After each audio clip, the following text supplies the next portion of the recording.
This is how you make a Olympic minifigure.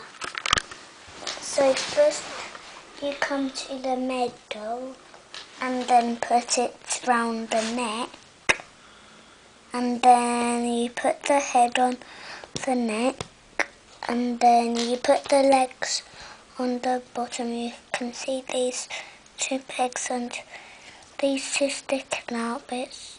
You just plop in there and push them in really hard, and then you put the hair on like that, and then you come to the fun bits. You put one of these on this, and then you put the other on the other side.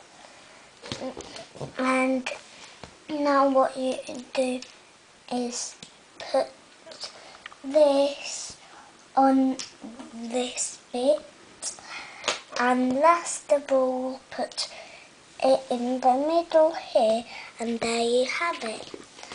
Thanks for watching and goodbye.